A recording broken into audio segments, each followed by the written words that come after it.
Hey everyone. So in today's working group, we're going to do two quick things. I'm going to give an updated demo of the Mlctl library that Intuit team and the open source and I have been contributing on.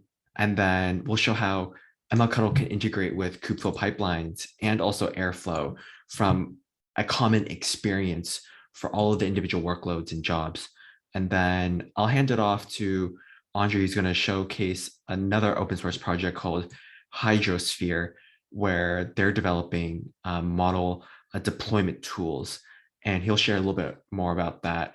So in the previous session about a month ago, I had shown how the Mlctl project has a base template. And this template includes like the main function and then a adapter module. And this object handles all the bindings with the underlying infrastructure. And for the most common types of jobs, so for data processing, for model training and model deployment, we have that scaffold already in place.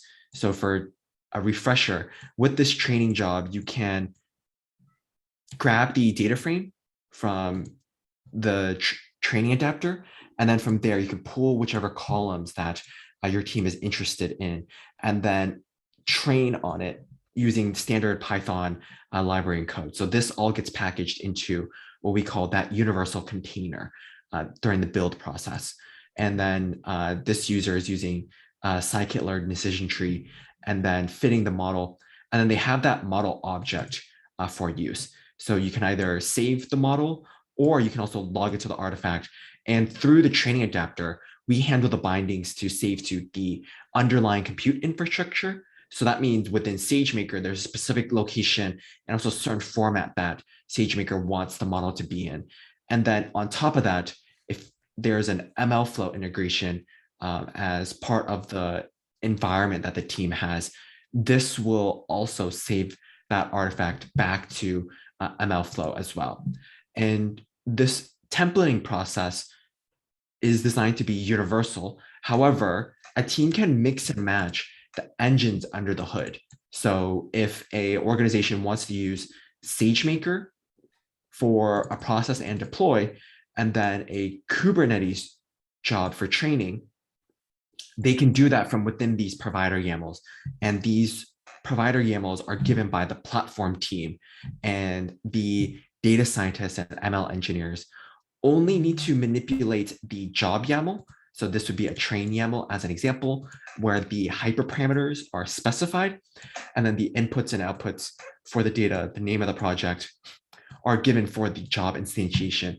And in last time, we showed how you could do something like Mlctl train start, and then you specify the YAML, and then you can also specify the provider, and this can execute. So here, this job will actually get started where this training YAML will start running on SageMaker, and this was the job specification. And this once again loaded from the train YAML and the provider YAML. That type of MLOps experience isn't always the most efficient. So in more sophisticated teams and in larger companies, they actually will try to move away from this type of individual step MLOps where every single stage is defined in these YAML, where there's essentially a handoff between the data scientist to the engineer to actually do the deployment. And the data scientist will hand off a model artifact to that engineer to do the deployment. That's what I consider almost ad hoc MLOps. In another class of teams, they want that continuous integration in the pipeline. So that's where tools like Kubeflow pipelines and Airflow comes in. And within this pipeline looks very similar to Kubeflow. We have a wrapper on top of the KFP library SDK. And from here, you can see that we load in the YAML. We also pull in the input data that we have. And then from here, we have the 3 steps. And this corresponds with the 3 template stage files that we have here as well. So we have the process, the train, and then the deploy. And then this ordering is in series. So op3 after op2, op2 after op1, which simply means it goes to op1 and then op2 and then op3. And within this, we're able to pass in some of the inputs, and then we run the pipeline with the Kubeflow Pipelines host running on this DNS address. This actually maps to a remote Kubernetes server that I have. And if I go to my environment here and actually just launch this, what you'll see here in terms of these logs is that Kubeflow Pipelines is compiling the pipeline DSL that we have here, and then actually converting it to the underlying Argo, and that's what runs Kubeflow Pipelines. And then we wrap around the individual container steps into our Mlctl universal containers. So in other words, if I were to show you the training, the pipeline job that's happening right now, this is one that ran earlier. So if the one that just started is right here. So Mlctl integrates with the visualizations, the metadata, and then also the logs in the end. So I'll show you a finished one that I just run before this call. So if I go to the visualizations, it shows that where the infrastructure ran. So this is all in SageMaker, the instance count, the estimated costs from the AWS job details. And then it also loads the metadata info. So what were the parameters, what was saved and outputted back out. And then also includes the logs. So this was the job spec. This pulled the job to get the details and progress. And then this retrieved the final output of what had run. So this was on SageMaker. And then for the training step, this actually happened on Kubernetes natively. So these were the resources that the Mlctl runtime requested. And from within this, we can actually see the logs once again. This is showing the Kubernetes manifest and showing the spec. And this pulled the status and then outputted the final result. So the job had completed. And this shows the different container statuses of what had happened. And then the final piece here is also showing this deployment.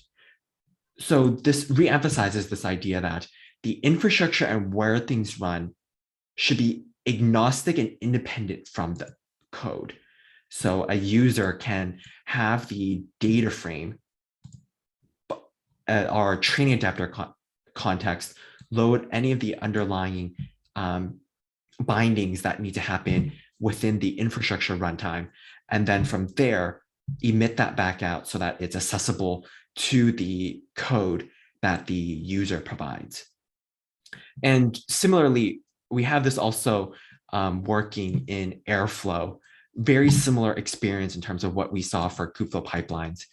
And here, if we look at the DSL, we specify the provider YAML, just loading it in because Airflow needs to be able to sync all the DAGs. And then from here, we have a common base set of parameters for default arguments. And then we have our own Mlctl operator. So this operator runs very similarly to the standard bash operator or the Python operator. We actually wrap the Python operator. And this references the process code and the training code that we have once again that I showed before. And then we also pass in the provider. And then we define the ordering based on the op1, op2, op3 that the Airflow DSL has. And from there, we're actually able to run this. So if I go into my other session, this is that Airflow Mlctl example. Just like any other type of pipeline, I can kick off and trigger a new DAG run.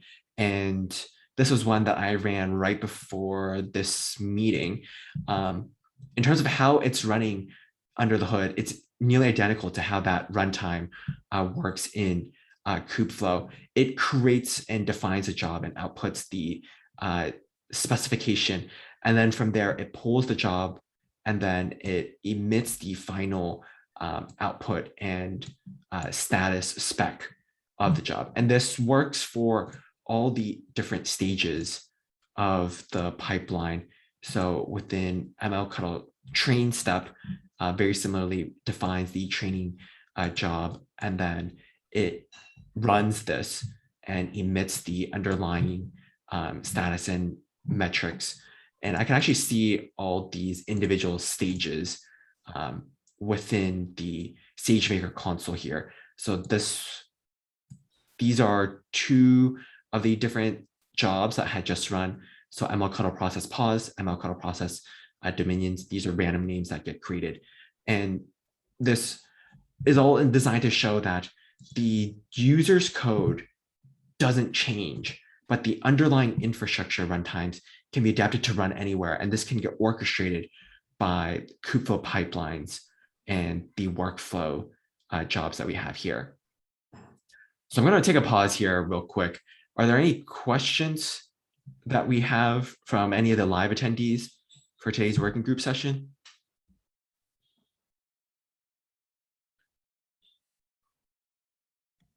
Right. So it's time for questions now, right? Yeah, go for it. Yeah, because I wasn't sure whether you were talking for a recording or for me. I will start with simple questions. Are you working on this alone right now? So like, I mean, in terms of development effort. So we actually have the Intuit team. They have 3 engineers working on this, and we also have another open source contributor as well. Oh, okay. Because the product have developed so rapidly from the previous demo, and I was really impressed by the progress you guys have.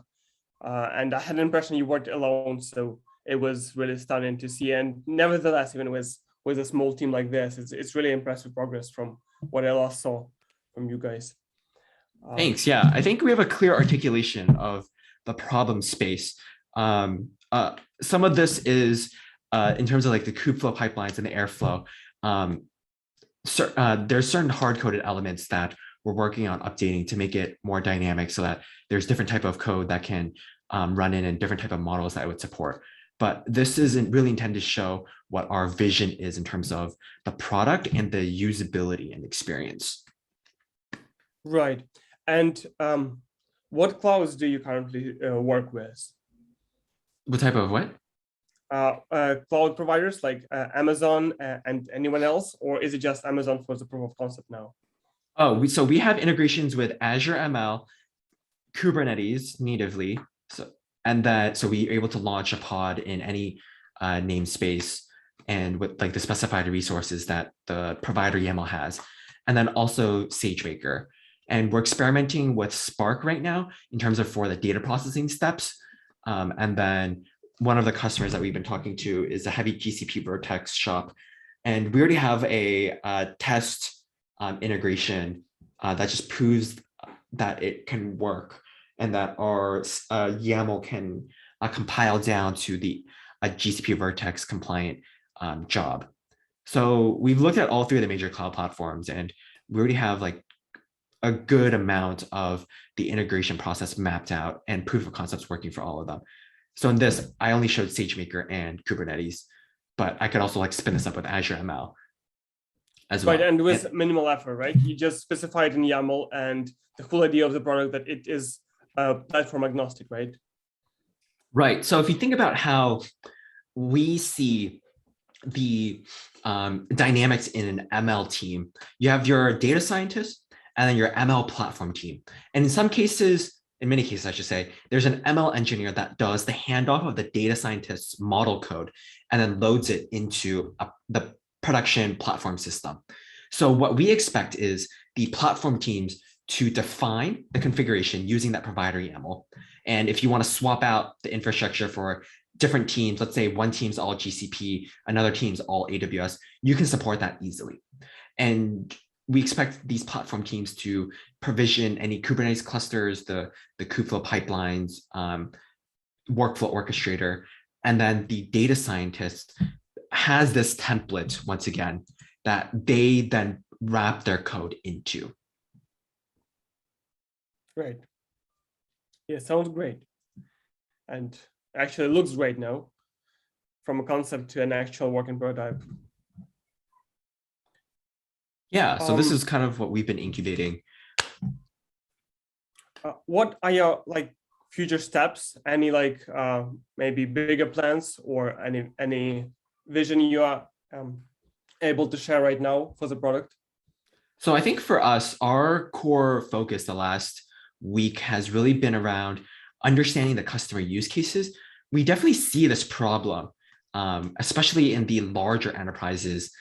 And any team that has more than 25 data scientists starts incurring this mix and match phenomenon where they need to have different tools that they glue together.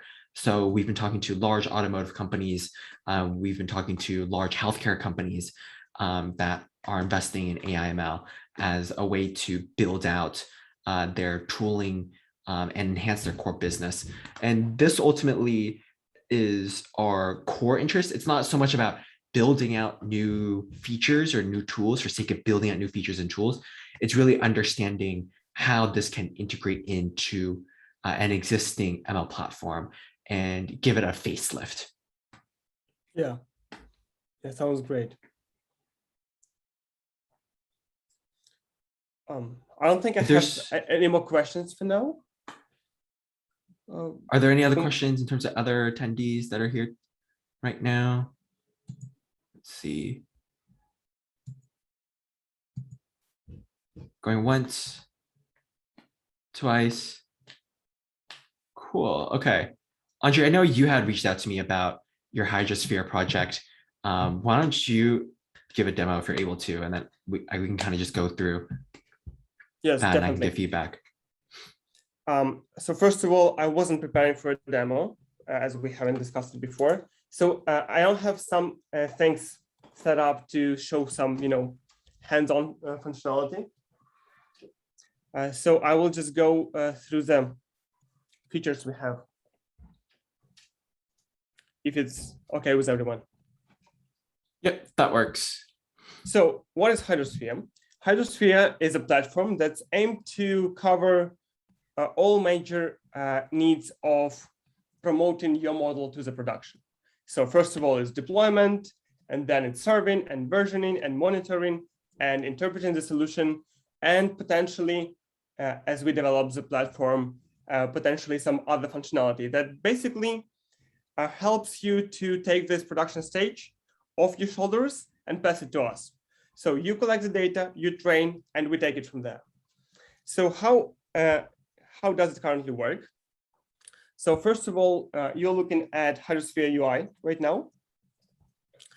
And let's run quickly through the whole process of actually uploading the model, and then how you can actually work with it in production.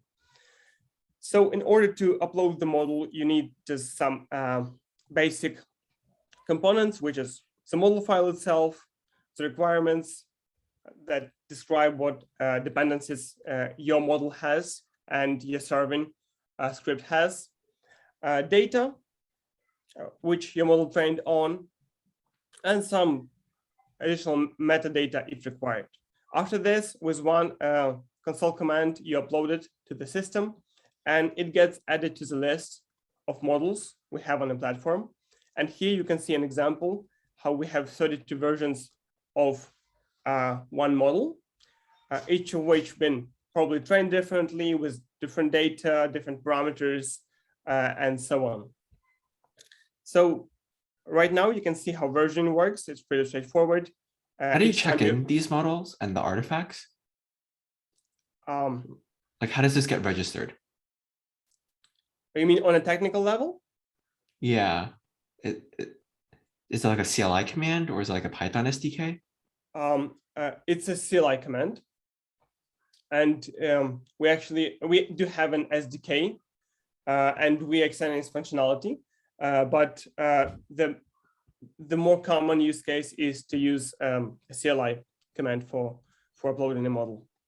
Got it. So after a training step, it's expected that the user would then check in that artifact into Hydrosphere. Yeah. Okay. Have you thought of like just directly getting the hooks in from the model's training code kind of like MLflow's log artifact and what we had shown in the training stage? Oh, it's a really good idea that actually haven't been discussed. I think it wasn't, intuitive because we are working like at this moment separately from training. So we are like taking this production step, and we expect you to manage your training on your own. But generally, it might be a really interesting approach to add ability to actually add hooks, so we can catch the model right after it's trained. I will actually make note of it. I think it's a good idea to discuss internally. But currently, no, it's not available. Got it. Okay. So yeah, going back to our features, here's a list of models, pretty straightforward, which allows you to version your model and other models you have on the platform. Now, if you go into the model, you can see what we currently offer for serving. So first of all, on the main page, you can see some metadata. You can see the signature of the model, which is basically details on the inputs and outputs of the model, as well as some metadata. Then let's go into some more advanced features. First of all, there's monitoring. Yeah, it's loading up. So what it does, and let me go to another environment where we actually have more interesting data with some anomalies in it. And as you can see, what we do here is we collect all the inference data, the data that comes for the model in production, and we check it for any anomalies. What it can be. First of all, we check for the ranges, whether an input data goes out of the range we observed in training, or if we're talking about categorical data, if this category have been seen or have not been seen. And with this percentage, you can see the health of each request.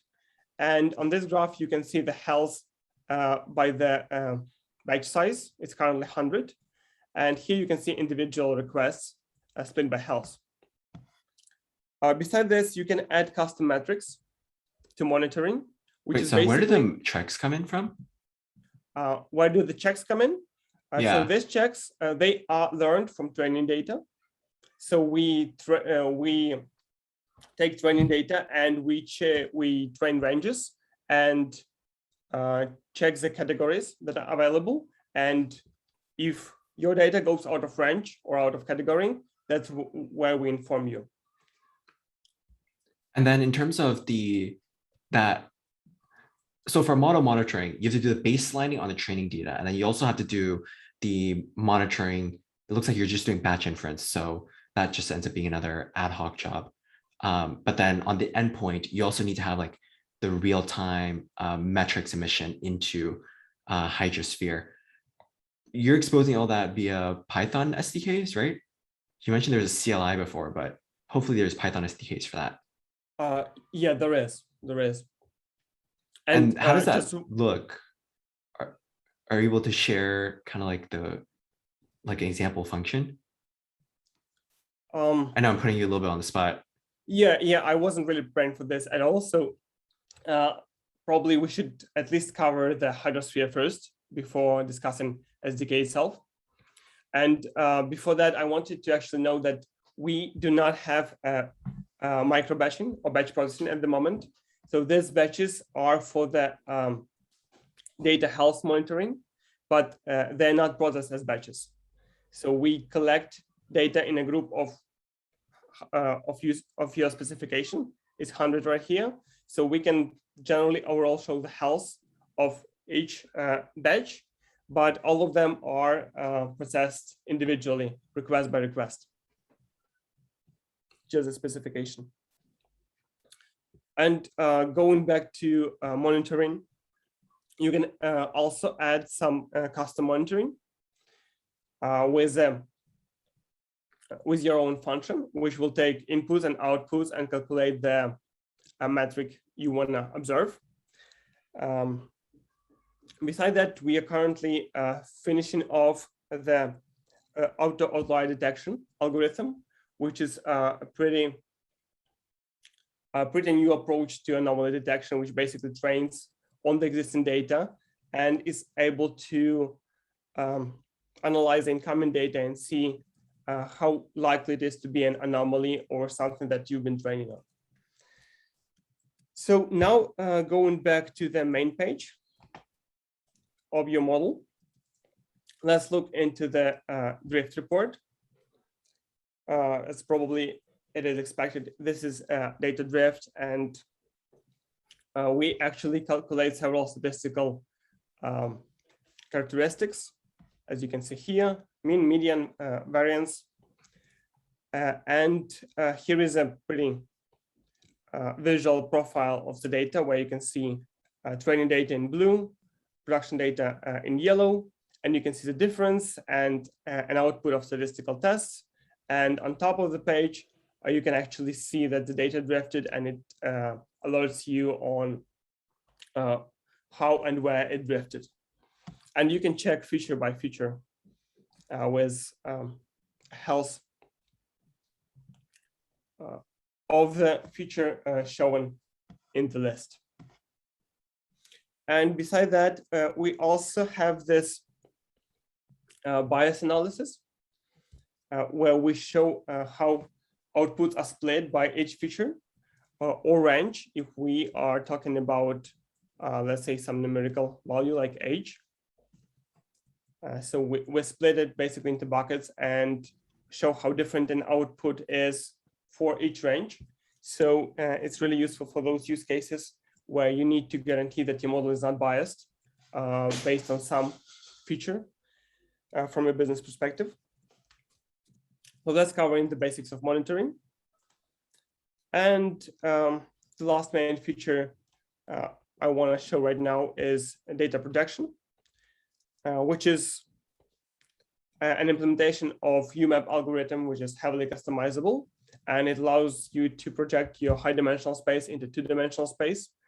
It does require some technical knowledge on the algorithm itself, because in order to understand it and more so to customize it, you need to make more or less sense of the parameters. But for people who are familiar with this, it's a strong tool to actually make sense of your data in your high dimensional space. And we are also currently finishing up on our root cause analysis, which is based on the anchors algorithm, which is also a pretty new way to model agnostically explain the prediction in terms of predicates that show the ranges of the data that cause the output as it is. So that's a basic overview of the functionality we have. I wasn't really prepared for a more technical demo on how it actually. So this is focused around monitoring, and then, so this doesn't actually do any of the serving of the models besides just tracking the model artifact. Is that right? Like you expect the customer to use a SageMaker or some other tool to actually do their hosting? No, we actually start. We host and serve the model. We expose it through HTTP and gRPC APIs. And you can also use SDK for these purposes. So there's 3 ways to actually send data for inference. So it's all in one. We serve, we collect your inference data, and we do the monitoring of this data as you actually run the data through it. First, this is really cool. And if it's an open source, I think you guys should definitely do more marketing of it so that others can play around and test it. I think this is an interesting first start, because there's no real good monitoring tool yet out in the open source MLOps space. And the fact that you guys have this type of tool where you can collect all the metrics and show this, I don't think even MLflow really has dived that far. And I don't know if they're planned to, but I haven't seen that type of like live monitoring aspect. Do you guys have actually that live monitoring piece where on an endpoint binary, it can emit those metrics in real time back into Hydrosphere so that you can see like a live performance of a model? Well, you can use UI for this. I'm just talking about the data and like the SDK. Yeah, as far as I recall, SDK does not really do that right now, but it's something we do consider adding. We are actually on on a crossroads to a degree, because we are trying to see how we fit in current market with this product. I'm new to being a product owner of Hydrosphere, so I'm also researching the market and investigating where we can move from this and what features we should prioritize. So extending SDK is one of the things we did talk about, but currently it's for deployment and serving, but not much beyond that. I would focus on one area. I feel like serving is already really busy, especially with some of the other people that joined this call and in general from the cloud providers. On the monitoring side, I think it's heating up, but at least in open source, I still haven't seen a de facto or even like leading, emerging solution that focuses on tracking your model metrics and having the baselines tracked against that data. That might be a spot where you guys can add value. And I think here, the piece really is like going to market and taking this in front of customers. So different people that are ML platform owners and getting their feedback for like what's missing. So like some of the questions I asked you are just some of the common things that I've seen customers talk to me about in terms of where they still have gaps. Model serving, everyone just go, if you're a smallish company, you go straight to SageMaker. If you're more sophisticated, you might use different open source tools. But for the baseline of the model monitoring aspects in terms of the training data, comparing against what's happening in inference, I don't really see any de facto tool yet. But it's a common question that is popping up. So let me ask you this. Do you think we should stick to serving and monitoring at the same time, or should we just abandon serving and focus on monitoring and potentially integration with existing tools? I would look towards integration with existing tools. So my thesis has been, it's really hard to own the entire stack.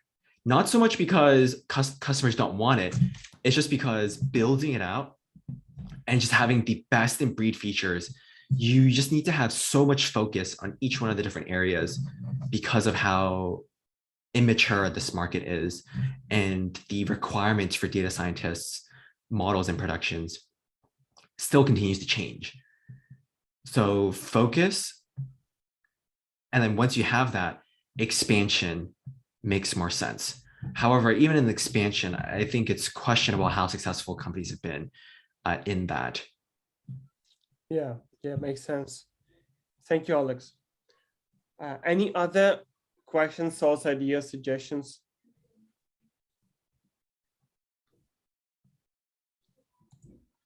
I might have missed some additional features because it was a pretty spontaneous demonstration, but I think I covered the main things we do right now. Cool. Yeah, I'd love to see from you and Stefan, like just the future updates. I think you guys have something cool.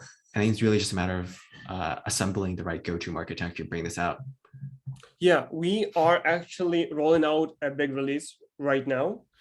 And at the same time, we are preparing to get closer to the market, to promote it more, to actually try to bring some traction to it. So hopefully we will get some users, some feedback, and we'll be able to see more clearly what is our place and where we can go. And this feedback we get right now is really useful. So the ideas you shared and questions you had, they will definitely go into our focus and discussion. Yeah, I would look at, consider being like within the MLOps community, just creating that blurb and a demo video to make it accessible. When you guys first reached out to me, it just wasn't accessible and I was super swamped. So I couldn't have allocated time to really test this out. But the way you're showing this to me, like I could see at least the monitoring aspect being a interesting complement to any startup or like mid-sized team that's needs more ML capabilities and more automation in their stack. Like I talked to a major retailing company, and they were doing ad hoc monitoring by just like emitting all the metrics into a bucket, and then from there doing dashboarding querying. Like they've been looking at automating it and like adding these additional tools, but nothing really there. Yeah, yeah, that's a good suggestion. And a demo video itself would be great, probably, because it allows you to spread the word about your product and its functionality really quick and easy. Demo video, and also like the introduction blurbs, like something no more than, let's call it 5 sentences that explains what someone that's curious needs to know to learn about the library. Awesome. Thanks. Cool. So I'm going to wrap things up now. And so we had 2 demos today. It was from Hydrosphere and then also the Mlctl in a workflow pipeline.